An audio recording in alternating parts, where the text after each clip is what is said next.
Hello everyone, welcome to another episode of Dayspring Discussions. I am your host, Sean McGahee, and this is a show we talk about movies, TV, sci-fi, fantasy, comic books. If you geek out about it, we're going to talk about it. Joining me on this very late and lovely Monday is the ever so enchanting Miss Lisa Locke McGahee. Say hello, Lisa. Hello. Alright guys, so those of you who are first joining us for the first time, this is how the show is going to go. I'm going to run down some stories in the world of geekdom. We usually start off with a little Marvel, then a little DC, some Star Wars and Harry Potter if there is any, and then we move on to miscellaneous. You guys are going to come back at us on social media, let us know what you think about what we think, and then we all interact with each other. It's all very, social in that aspect. So I think Lisa and I are ready to go. We got our beers. We're all set to go. Nice German beers from our Advent calendar. What do you think of this beer so far? Have you tasted it? It's not my favorite. It's not my favorite. I mean, it's okay. I mean, there's some of them that we've done in our Advent calendar that haven't been the best, but this one's not too bad. I mean, it'll suffice for the remainder of this podcast. Alright guys, so let's just jump right into it. Starting off, we had a lot of trailers drop last week. Now on last week's show I talked about, that's the beer coming back up. Alright, last week's show I talked about the new Mummy trailer. We had Guardians of the Galaxy Volume 2 and Transformers The Last Night. Lisa, anything you want to add about anything of those trailers? I showed them to you a little while ago. I wanted to see what did you think of each of them? I think that Transformers looks like shit. Okay. How do you really feel? I think Baby Groot is adorable. Okay. What was the other one? The Mummy? I don't know. I don't know. I don't know what to think about that one. I mean, it has like all of my least favorite people in it. I mean, I don't like Tom Cruise. I don't like Russell Crowe. Who else was in it? Nobody really else. Nobody else has struck my fancy. I feel like it just looked so like action-packed. I mean, I'm feeling the story's probably. I'm feeling the criticism. It looked like another Mission Impossible movie. Yeah. And like that was the way it was shot, the way the action was done. Yeah, it was like a Mission Impossible movie. It looked too action-packed. I just feel like the story's probably going to be crap. So I didn't. So really, out of the three, the only one you really you liked probably was Guardians of the Galaxy, right? I am looking forward to Guardians of the Galaxy. Okay. I mean, not just Baby Groot looking cute. The rest of the trailer looked good too. Yeah. I mean, I love the dynamic between all those characters, so I think it's going to be good. And Baby Groot's just adorable. All right, so those trailers dropped at the beginning of the week. Later on in the week, we had a couple other trailers come out with. The first one was the first official trailer for Marvel Studios and Sony Pictures' Spider-Man Homecoming. Now, it debuted on Jimmy Kimmel Live. I believe it was Thursday night. And then it was immediately dropped online. So this one sees the return of Tom Holland as Peter Parker. He was first appeared in this year's Captain America Civil War. Another reboot for the character, but he's getting his own movie this time. He's going to be in high school and kind of again showing his beginnings and all this. It's not going to show the origin. Not his origin, but just him at a young age, just trying to be Spider-Man again. Film will star Michael Keaton, Marissa Tomei, Robert Downey Jr., Zendaya, Donald Glover, and many more. Is Zendaya the kid who's his friend? That's the girl. The girl they were looking at, Liz. Okay? Spider-Man Homecoming swings into theaters July 7th, 2017. We just watched it again. And I forgot, it's directed by John Watts, who directed some film called Clown. But anyway, we just saw the trailer again, Lisa. What do you think of Spider-Man Homecoming? Well, I can say it's been a long time since a Spider-Man trailer has looked good to me, and I want to see this movie. I know you're not a fan of the Spider-Man movies. What was the last Spider-Man movie you saw? Because you didn't see any of the Andrew Garfield ones. I didn't see any of the Andrew Garfield ones. I saw the first two with Tobey Maguire, and I haven't seen one since then. Well, you've pretty much seen the best two, so there's that. I've never been a huge fan of the Spider-Man stuff. I don't know if it's just I wasn't a huge fan of Tobey Maguire as Spider-Man. I don't know. I didn't hate it, but I didn't love it. It wasn't, none of the Spider-Man movies were like, man, I can't wait to see that. This trailer, though, I think it looks good. I really think that Tom Holland looks like he's going to be... He looks young to start off. He does. He's supposed to. I mean, I think what they're doing with it, with making him like a high schooler, but who actually acts like a high schooler. Yeah. Like with that whole music at the beginning, it gave me like a like a totally like a John Hughes or a Sky High feel to it, which I think is really cute. Like I'm excited to see it. And that's kind of the tone they said that they're going for, is like a John Hughes high school, vibe. And I definitely got that from the trailer. It was very lighthearted, and people are sometimes accused Marvel of being a little too lighthearted and quippy, I guess, where there's no stakes. But with Spider-Man, that's what you want. He's a guy who talks to and taunts his villains as he's fighting them, so it just makes sense for this character to be in that and doing that, like he did at the beginning of the trailer when he was talking to the guys in the Avengers mask. Hey, you guys aren't the real Avengers. Well, it totally fits too with how they portrayed him in Civil War. Yeah. Like the way that the scene that with the whole airport scene, the way that he interacted with the other Avengers there, like I feel like this trailer completely reinforced that persona that they want him to be. I think it looks good. Yeah, definitely. With this, how much Robert Downey Jr. as Tony Stark is going to be in the film. I'm sure it's not going to be very much. I feel like they might have put every scene he was in in this trailer just to kind of sell that it is still tied to the Marvel Universe as well. But, the other acting, Michael Keaton is, I don't think they've got 100% that he's playing the villain, the Vulture, but we did see those shots of the Vulture. What'd you think of that? I wasn't sure what that really was. I don't really know much about the Spider-Man. I don't know much about Spider-Man lore in general. So. Yeah, I mean, he's a major Spider-Man villain. He looks kind of weird. Like, in the comics, he's just an old bald guy with a green bird costume, which is kind of lame. The way they kind of spiced it up a little bit, I like. Wasn't sure if they're going to do more of something like they did with Falcon, where they gave him those robot wings. This one looks a little more heavy-duty. But Michael Keaton, of course, looks very villainous. So I'm looking forward to seeing him in this film and seeing him go toe-to-toe with Tom Holland in this one. But overall, I think a very solid trailer, a very good trailer to start off. The only thing I did notice is in regards to, I don't think they're going to retell Peter Parker's origin. No, I don't think so. Because they've done it twice in 5 films now. I think, they're just going to go straight from him. He wants to be an Avenger. You get, from the trailer, he wants to be a hero. I think what it is after that whole series of events in Civil War kind of really got him going. He's in class watching the video clips, really kind of disinterested in his life right now, and he wants to, do more, feels like he can do more as far as being an Avenger. So this could be his proving ground, I guess you could say. One other thing, of course, I noticed is his best friend. I forget what his name is, but to me, I feel like they're taking more from the Ultimate Spider-Man, which is Miles Morales, where he was very young, had a best friend that knew his secret, and they were, kind of geeked out about that together. So I feel like they're kind of picking from that mythology a little bit, as well as trying to incorporate the Peter Parker, because people are like, oh, we should have Miles Morales. He's, newer. I'm like, look, the general public knows Spider-Man as Peter Parker, okay? You can't throw another character in there. You got to keep Peter in there at least for several films, and it looks like Tom Holland's going to be in it for quite some time. I mean, he's a young guy, and they don't sign these guys to these Marvel movies with just maybe 2 or 3 films. They sign him for quite a few films, so I think we've got our Spider-Man for quite a long time. All right, guys, so moving on, keep with Marvel news. In an interview with Entertainment Weekly, Ryan Reynolds was talking about his former co-star Hugh Jackman and about how he likes to tease him in the Deadpool film that came out earlier this year, but also kind of saying that he wants to work with him again. Said, quote, I want Deadpool and Wolverine in a movie together. What we're going to have to do is convince you. If anything, I'm going to need to do what I can to get my internet friends back on board to help rally another cause down the line. I generally love the guy. Now, in the interview, Reynolds went on to talk about his participation in the Wolverine X-Men Origins films and how he really wasn't keen on the story ideas when he read the script, but that it was kind of his only chance to play this character. He said, quote, the conversation at the time was, if you want to play Deadpool, this is your chance to introduce him. And if you don't want to introduce him in this fashion, we'll have someone else play him. Deadpool 2 is expected to come out, looks like next year. Cameras are supposed to start rolling in February.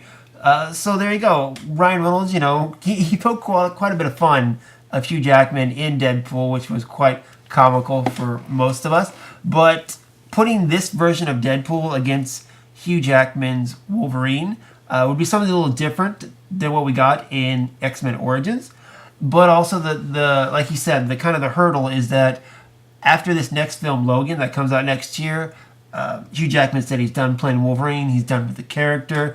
Do you think Ryan Reynolds and a bunch of internet trolls can convince him to come out of retirement? Maybe for a cameo. Cameo, yeah. I don't think it's going to be big. I mean, it'd be really cool to see him, kind of a buddy team up or something like that. But I can't really see him, continuing on or being in a full film together. Especially since, as of right now, there's rumors that they want to totally reboot the X-Men franchise over at Fox as well. And of course, it's got to mean getting a new Wolverine in there so people can, kind of forget about Hugh Jackman or, pass the baton, so to speak. So I don't think it's a possibility, but it would be a cool idea just to see this version of Deadpool and this version of Wolverine kind of talk it out, I guess you could say. Wouldn't be too bad, but I think it'd be fun. Yeah, I just don't think it's going to happen. All right. Give me one sec, guys. I got to drink my beer.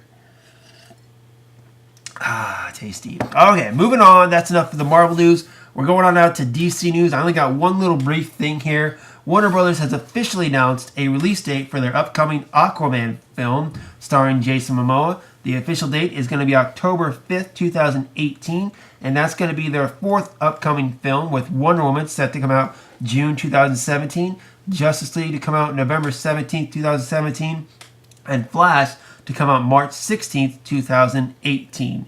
Now, Momoa is briefly seen in Batman vs. Superman Dawn of Justice as the underwater hero. He's going to be joined in his film by Amber Heard as his love interest Mara, William Dafoe as his mentor Vulko, and they just announced today, which I'll probably talk about a little more later on, is that Patrick Wilson from Watchmen and Insidious is going to play Orm, otherwise known as Ocean Master, his half-brother and full-time rival, so to speak.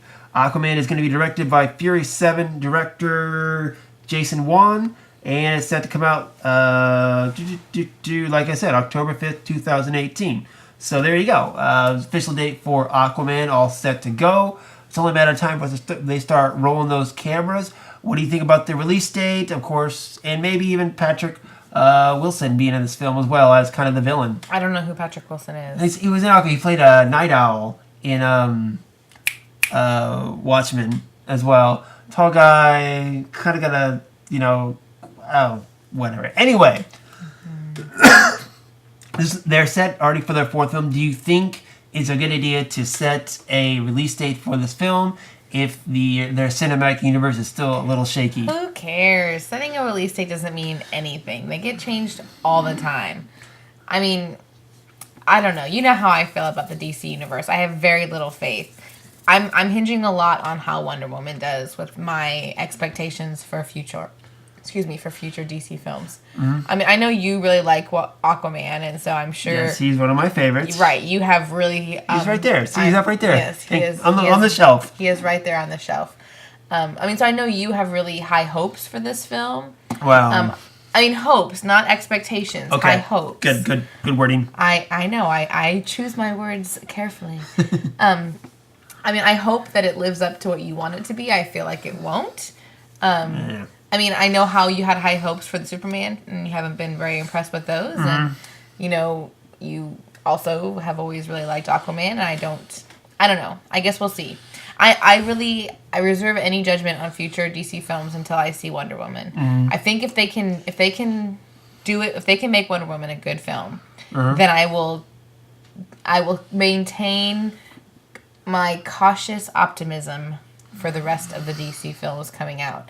If Wonder Woman sucks also, then I give up. I don't know. You give up. I don't know what to do. Four strikes and you're out. Yeah, seriously. All right, fair enough. Well, we'll have to wait and see. Technically, I haven't seen Suicide Squad. So really, three strikes. Really, Wonder Woman will be well, surely I'll see Suicide Squad before Wonder Woman. I don't know. I personally, I don't see myself ever watching that movie ever again. So I don't see how you would watch it really in that respect. But I don't know. In any event, yes, the DC universe over at Warner Brothers hasn't been stellar. Out of the films that I've seen, I didn't really like Man of Steel. I didn't like Suicide Squad. I didn't like Dawn of Justice. I do like the Ultimate Cut. Okay, that gives me a little bit of hope. And of course, the Wonder Woman and Justice League trailers have been good. I've been impressed by them. But then again, I was impressed, by the Batman v Superman and Suicide Squad trailers as well. Plus the fact that they have James Wan, director of Fury 7 on this. Fury 7, entertaining film. Not exactly the... What's the word I'm looking for here? I don't know. I didn't see it. Film you want to compare an Aquaman to in that respect. Not the quality or type of film you want Aquaman to be. You want Aquaman... Aquaman is pretty much...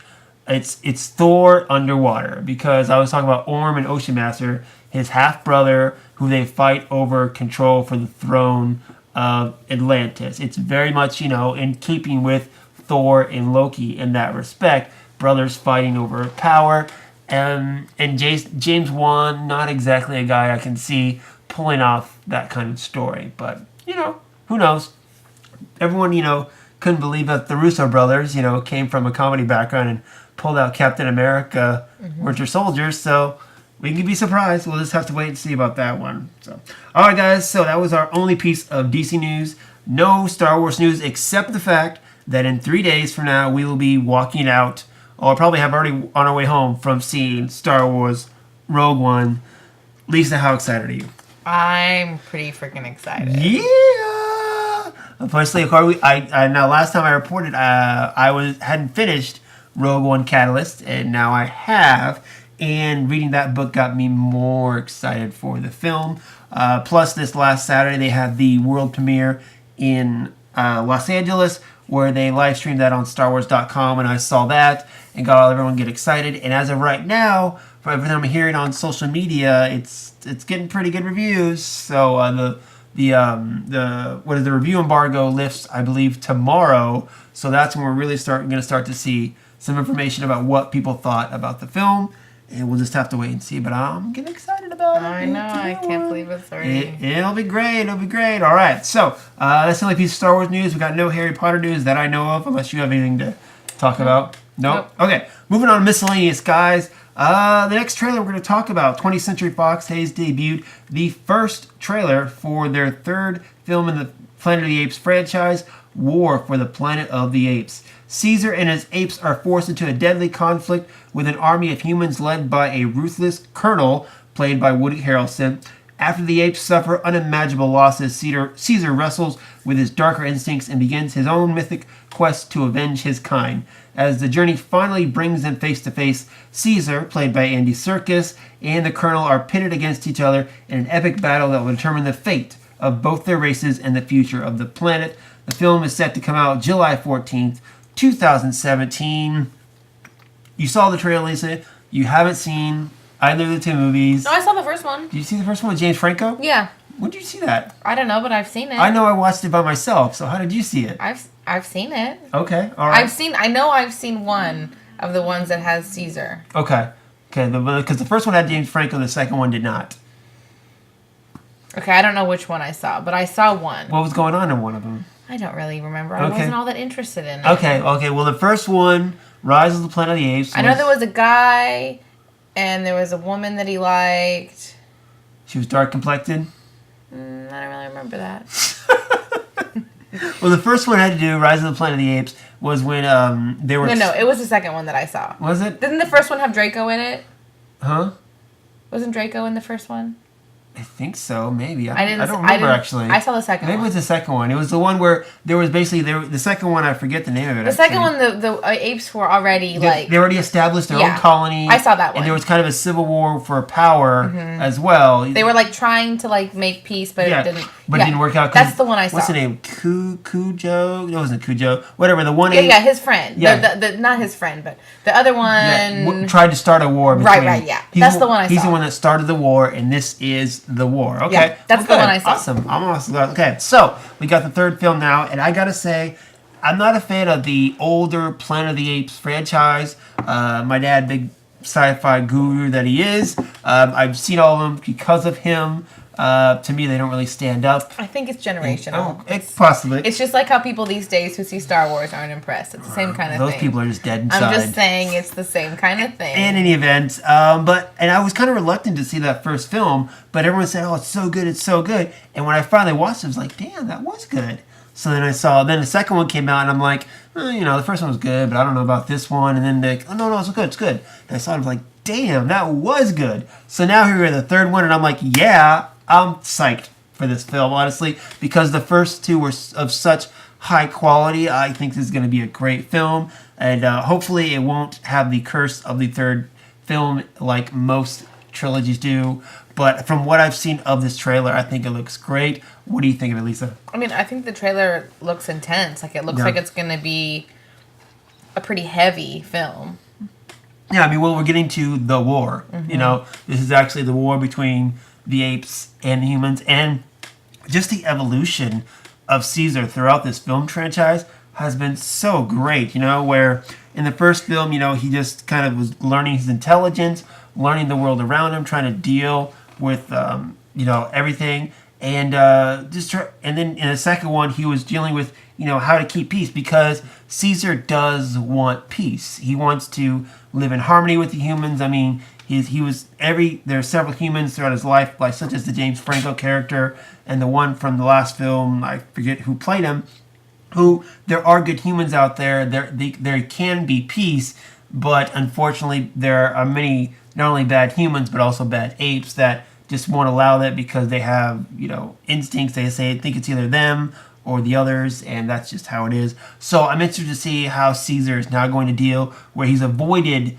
a war with the humans for so long, and now it's front and center. He can't avoid it anymore. Will he lead his people, or will, you know, he fall? Which I think, since we know that what this is all a precursor to the older franchise, I think we know how it's all going to go. But who dies, who lives? I guess that'll be the real question in everything. So. Yeah, I mean, I think it looks... I mean, considering I don't really want to see it, and I haven't really cared so much for the other ones, I mean, I think it looks good. Like, I think if you saw the first two and you liked it, this trailer would be like, oh yeah, this looks awesome. I'm curious to see, because in the beginning of this, you know, you had the apes on horses, which was one of the highlights of the last movie. We finally got to see the apes on horses, and they have that little girl with them, who they see her several times throughout there. I'm curious who that little girl is. You know, how they picked her up, or what's the story going on there.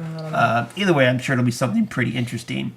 But in any event, July 14, 2017, that'll be awesome. Cannot wait for that one. I mean, you know, with this one, even if I had seen the other ones, you know how I am. Like, I have a really hard time watching films if I know that somebody or a character that I like is going to die. And, like, I just feel like in this movie, inevitably, characters that you liked would be dying. Yeah. And it's like why I don't like to watch war movies very often. Because I don't like when people that, you know, even if it's, you know how, even animal characters, like, that makes me super sad. If I know the dog is going to die, like, pass, I'm out. Yeah. And I feel like this one would be like that for me. So with this one, too, I mean, Caesar is, you know, the leader of the ape kind, I guess you could say. Do you think there's a chance he might not make it out of this one? No, I think Caesar will live. Think so? Because honestly, I think they're going to do a fourth and a fifth and all that. Especially if this one is going to be, you know, a big a hit as the other ones, especially in quality-wise, and makes money. I think they're going to do a fourth and a fifth one. But yeah, I mean, the character itself, he's going to go on to be, once it is a Planet of the Apes, they're going to put a statue up with him and stuff like that. And I'm just curious to see what's going to happen and what's going to be that thing that takes down Caesar. So we'll just have to wait and see. Maybe it's this film. Maybe it's another film. I don't know. But Woody Harrelson looks awesome, though. He looks like he's going to be a really good bad guy in this one. Woody Harrelson is awesome. He is pretty awesome. Of course, that is true. So, all right, guys. So, moving off of that and going into some more miscellaneous news, continuing with 20th Century Fox, Sigourney Weaver talked to The Hollywood Reporter in regards to the upcoming Avatar 2 and kind of had some doubts as far as this film actually coming out in winter 2018, even though the film has been pushed back several times already. She said, quote, "I've read 3 out of the 4 scripts that they're supposedly making, and they're even more extraordinary than the first one. However, in terms of the storyline, I don't see how it's going to get out in time, considering we haven't even started shooting and nothing has been set." In regards to the story, she said, "The storyline in the sequels really follows Jake and Nahidi and their children. It's more of a family saga about the struggle with the humans, but thematically, Turek manages to land very, very closely to feeling where the sequel stories are going. It seems they'll have to wait a little longer before we know if when Avatar 2 hits screens." So, Sigourney Weaver, one of the alleged stars of Avatar 2. Alleged? Alleged. I mean, well, I don't get it, but it's okay. Her character died. So how's she going to come back? Is she going to be like part of the one with the nature, and she's going to be like a tree or something? I don't know. Anyway, she's supposed to be in it. That's all we know. We don't know how she's going to come back. But now even she's having doubts about Avatar 2 actually coming out by its release date. Is this more trouble for the film franchise? I don't know. They just need to get this out. Like, I get that James Cameron is a perfectionist, but, dude. It was what, 2000? It's been a long time. 2010, something like that?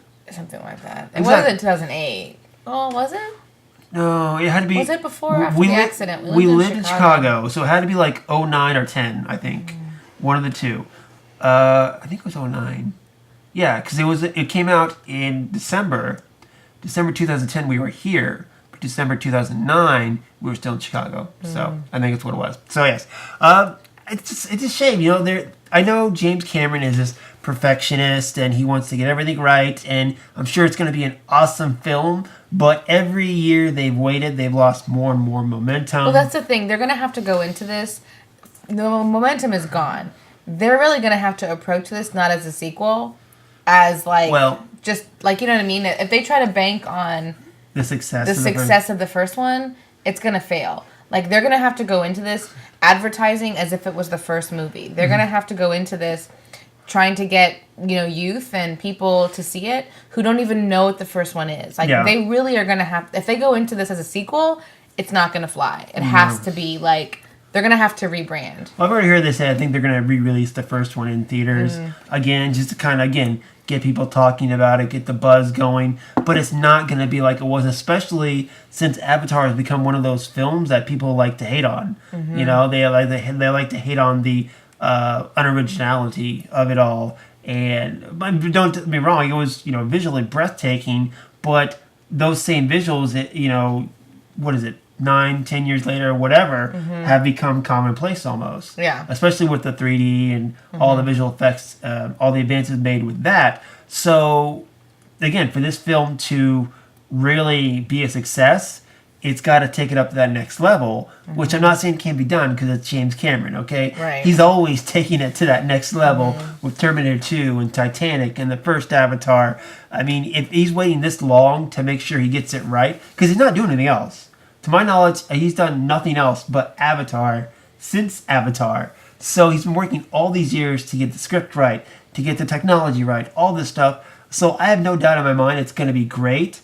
But will it make money is yet to be seen because of the reputation the first film now has. All right, guys. So moving on to our last story of the day. It's going to be the last trailer we talk about as well. 20th Century Fox, again, has released another trailer for Assassin's Creed. Now, it's based off the blockbuster video game franchise that's going to take place in two distinct eras. One in the 15th century and one, in the near future. That beard just keeps wanting to come back up. So, in this film, we see Michael Fassbender play Caleb Lynch, who is a convict on death row. And when he is put to death, he wakes up in Abstergo Industries, yes, and where he is put into a machine and channels the memories of his ancestor during the Spanish Inquisition. Now, Caleb discovers he is descended from a mysterious secret society, the Assassins, and amasses incredible knowledge and skills to take on the oppressive and powerful Templar organization in the present day. The film was directed by Justin Kurzel, who directed the last Macbeth film starring Michael Fassbender, and also stars Marion Cotillard and Jeremy Irons. The film is set to come out December 21st, 2016. I'll start this one off. I liked this trailer, and I haven't been impressed with any of the trailers from Assassin's Creed, but this trailer, all the other questions I had about the last couple trailers was, okay, they took this guy, they're channeling him to get the memories of his dead ancestor. Why? Why are they doing this? I don't see what the point is. Are they trying to change history? What are they doing? And this is the first trailer that actually tells us why they're doing. They're looking for this, was it Eden's apple? Or something. Exactly, something magical that has power and et cetera, et cetera. But the third trailer, and it's the first one that actually tells us why they're doing this. Kind of baffles me. I mean, I'm not saying that it had to be the first teaser trailer or whatever, but we should have known what was going on before, 2 weeks before the movie comes out. It just, it's a good trailer. I liked it, but I think the trailer's coming a little too late. Yeah, I mean, I liked the trailer. I actually did. I thought it looked good. And I haven't had any interest in these trailers thus far. But I thought the story looked interesting. I thought the acting was good. I mean, I love Jeremy Irons, so having his voice kind of like talking over with what was going on, I thought was awesome. I mean, Michael Fassbender looked good, but but let's not forget, Jeremy Irons has been in bad fantasy movies called Dungeons and Dragons. Yeah, I'm not saying I think the movie's gonna be good because he's in it. I'm just saying I liked how they did in the trailer with his voiceover, like with him talking and explaining what it was. I thought that was a good effect in the trailer because he has a very powerful voice. Yeah. Kind of like how in the Transformers trailer they had Anthony Hopkins talking. Right, but that didn't work in that one. But you think it worked in this one? It did work in this one. How is the difference? Because the rest of this trailer was good. That trailer was terrible. All right, fair enough. No, but I do. I think this one looks interesting. I mean, not enough that I want to go see it. Yeah. Oh, okay. But I think it looks interesting. Again, this film now has the burden of bad video games on its back because Warcraft didn't. I think this trailer looks better than any of the other video game trailers. Yeah, Warcraft I didn't like trailers. This one, I'm not a big fan of it, but it's something I might be interested in. I don't know if I'll see it in theaters because, to be honest, it's December 21st. I mean, first off, it's the holidays, busy time. Secondly, comes out 5 days after Rogue One. I mean, come on. Well, you'll have plenty of time while me and Nora are gone, so you can go to movies then. That's true. I could do that. We are going to be gone for 6 days? Uh-huh. What am I going to do? What am I going to do? I don't know. Better start planning. Josh said today they're having a masquerade party for New Year's. So I might hit that up. But not in the 50 Shades Grey style. So, come down to that. She's giving me the death stare. Josh, she's giving me the death stare. The death stare is at me right now. Okay. So, let's just wrap it up from there because I have a feeling I'm about to get in trouble. Anyway, guys, so let us know what you think. What did you think of the Assassin's Creed trailer? What did you think of the Spider-Man trailer? Just let us know. Hit us up social media on the Facebook group, on Twitter, or hit us up dayspringdiscussions@gmail.com. And we'll be back next week with a lot more topics to talk about. But I will say, like I said, we're seeing Rogue One on Thursday. So this weekend, keep an eye out for our full spoilers Rogue One trailer. You can be damn sure we're going to talk about it. Because from what I hear, it's probably going to be awesome, and I'm going to geek out. So, all right. Anything else before we go? Nope, nothing at all. All right, guys. Well, that'll do it for us. Till next time, may the Force be with us all.